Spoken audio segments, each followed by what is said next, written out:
55,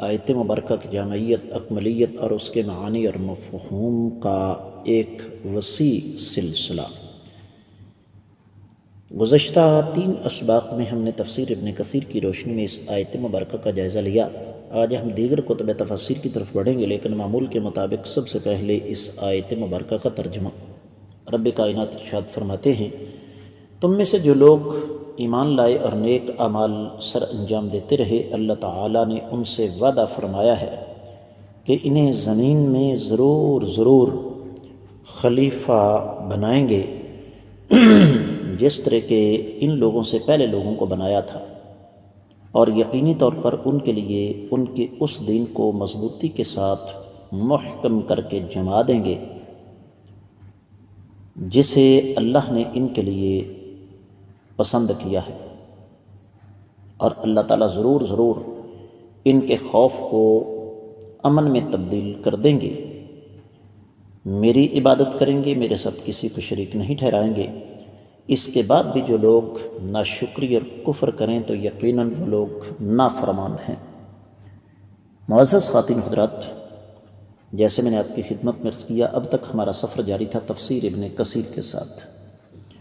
دیگر کتب تفسیر کا جائزہ لیا جائے تو سب سے پہلے ابن عاشور نے التحریر والتنویر میں ایک مناسبت ذکر کی ہے کہ جب منافقین کا تذکرہ اور ان کا انجام اللہ تعالیٰ نے ذکر کیا تو پھر فوری طور پر اللہ تعالیٰ نے یہ بھی تذکرہ فرما دیا کہ منافقین کا انجام کیا ہے اور ایمان والوں کا انجام کیا ہے۔ تو رب کائنات نے پھر یہیں پہ سمجھا دیا کہ یاد رکھو کہ تم مسلمانوں اگر صحیح راستے پر چلتے رہو گے تو پھر تمہیں آخرت نہیں، دنیا میں بھی بہت کچھ ملے گا۔ تو اس لیے اس آیت مبارکہ کو ہم مختلف حصوں میں تقسیم کر کے اس کی تفسیر دیکھتے ہیں۔ وعد اللہ الذین آمنوا منکم وعملوا الصالحات لیستخلفنہم فی الارض، ان الفاظ کی تفسیر بیان کرتے ہوئے مختلف مفسرین کرام، جن میں امام وحدی البسیط میں، امام رازی مادی قریب میں، امام سعدی، پھر ابن عاشور، امام نصفی، امام زمخشری، پھر امام شوکانی، ابن جریر، ابن عطیہ اور فقیہ زمان شیخ ابن عثیمین رحمہم اللہ جمیعاً ارشاد فرماتے ہیں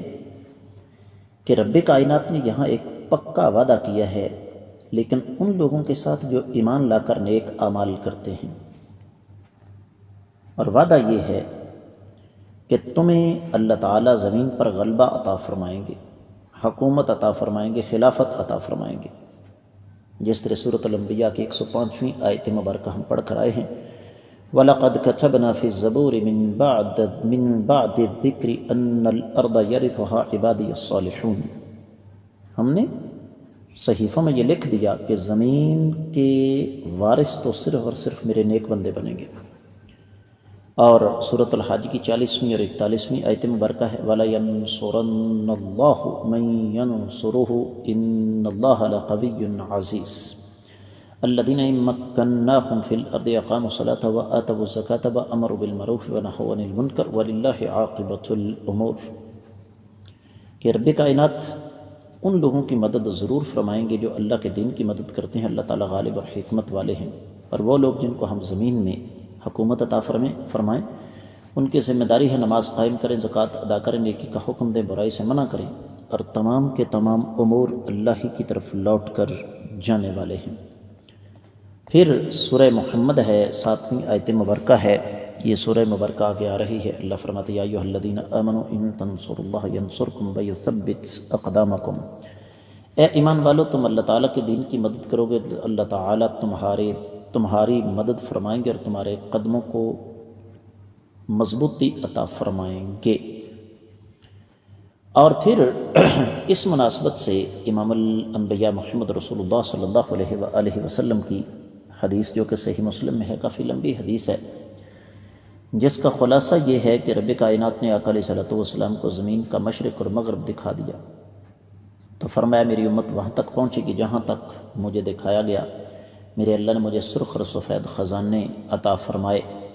اور میں نے اپنے رب سے اس بات کا سوال کیا کہ میرا اللہ میری امت کو مسلسل 1 سال تک فاقہ کشی کا شکار نہ کرے، اور اللہ تعالیٰ ان پر دشمن کو مسلط نہ کرے۔ اور رب کائنات نے فرما دیا کہ اے محمد صلی اللہ علیہ وسلم، جب میں کوئی فیصلہ کر لوں تو وہ لوٹتا نہیں ہے۔ میرا یہ وعدہ ہے کہ آپ کی امت کو اس طرح میں ہلاک نہیں کروں گا، اور ان پر ان کے علاوہ کوئی اور دشمن مسلط نہیں کروں گا۔ لیکن ہوگا کیا کہ یہ ایک دوسرے کو ماریں گے اور ایک دوسرے کو قیدی بنائیں گے۔ اگلی بات یہ ہے کہ مستخلف الذین من قبلہم، جس طرح پہلے لوگوں کو اللہ تعالیٰ نے زمین میں حکومت، سلطنت اور بادشاہت عطا فرمائی، تو ظاہر بات ہے قوم موسیٰ کو اللہ نے بادشاہت عطا فرمائی۔ سورۃ الاعراف 129ویں آیت مبارکہ ہے۔ سورۃ القصص آگے آ رہی ہے، 5ویں اور 6ٹھی آیت مبارکہ ہے۔ سورۃ الشعراء آگے آ رہی ہے، 57ویں، 68ویں، 59ویں آیت مبارکہ ہے۔ ذوالقرنین کے بارے میں رب کائنات نے فرمایا کہ انا مکننا لہ فی الارض وآتیناہ من کل شیء سببا، سورہ کہف کی 84ویں آیت مبارکہ ہے۔ اگلی بات یہ ہے کہ اللہ تعالیٰ ان کے اس دین کو غلبہ عطا فرمائیں گے جس کے ساتھ اللہ تعالیٰ راضی ہیں، اور وہ دین اسلام ہے جو دیگر تمام ادیان پر غالب آنے والا ہے۔ معزز خواتین و حضرات، اس حوالے سے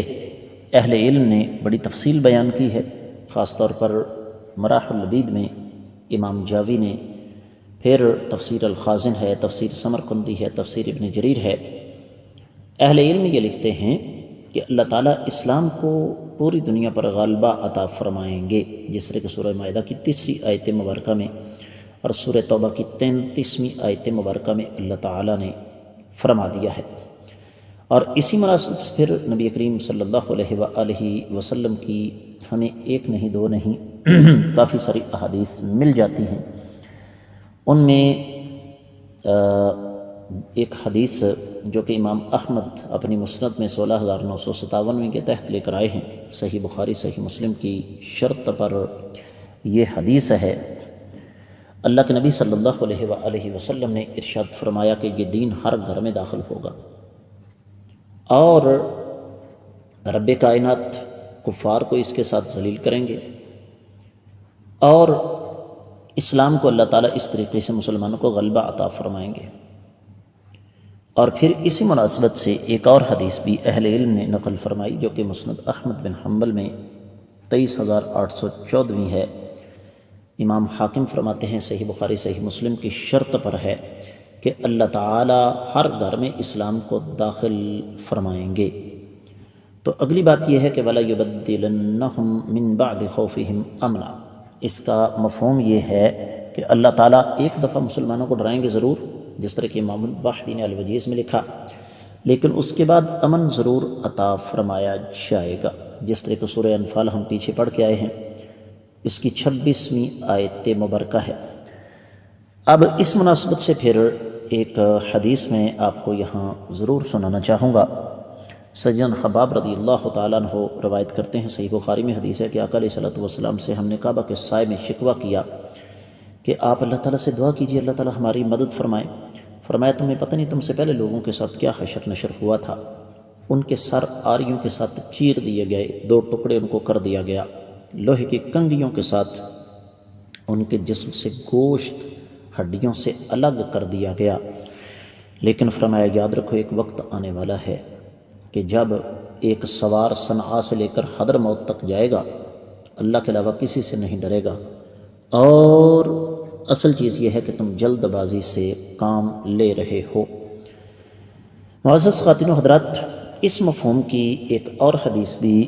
ہمیں مل جاتی ہے صحیح بخاری میں ہی 3595 میں، جس میں اس میں مزید اضافہ کیا گیا ہے، اور وہ حدیث ہم تفسیر ابن کثیر میں پڑھ کر آئے ہیں۔ اگلی بات جو اللہ تعالیٰ نے سمجھائی ہے وہ یہ ہے کہ یعبدون لا یشرکون بی شیئا، یہ بڑا اہم نقطہ ہے کہ میری عبادت کریں، میرے ساتھ کسی کو شریک نہ بنائیں، یہ سب سے اہم چیز ہے۔ اور یہ یاد رکھیے کہ اللہ تعالیٰ اپنے دین کا غلبہ کبھی بھی مشرکین کے ذریعے عطا نہیں فرماتے، یہ اللہ کی سنت کے خلاف ہے۔ تو فرمایا وَمَنْ كَفَرَ بَعْدَ ذَلِكَ فَأُولَئِكَ هُمُ الْفَاسِقُونَ۔ یہ اتنی ساری وضاحت کے باوجود بھی اگر کوئی بد نصیب انکار کا راستہ اختیار کرے، کفر کا راستہ اختیار کرے، تو ایسے لوگ نافرمان ہیں اور یہ لوگ اللہ تعالیٰ کی اطاعت سے خارج ہیں۔ ایسے لوگ کبھی سوچ بھی نہیں سکتے کہ ان کو غلبہ عطا ہوگا۔ اس حوالے سے مفسرین کرام خاص طور پر امام واقدی نے الوسیط میں، امام زمخشری، امام قرطبی، امام سمعانی، امام جلال الدین المحلی، امام بغوی وغیرہ نے بڑی تفصیل بیان کی ہے۔ تو آج کے سبق کا خلاصہ یہی ہے کہ اللہ تعالیٰ ایمان والوں کو غلبہ کیسے عطا فرمائیں گے؟ جب وہ ان شروط پر پورا اتریں گے جو اللہ تعالیٰ نے رکھی ہیں۔ اس کے ساتھ ہی آج کے سبق سے اجازت دیجیے۔ السلام علیکم ورحمۃ اللہ وبرکاتہ۔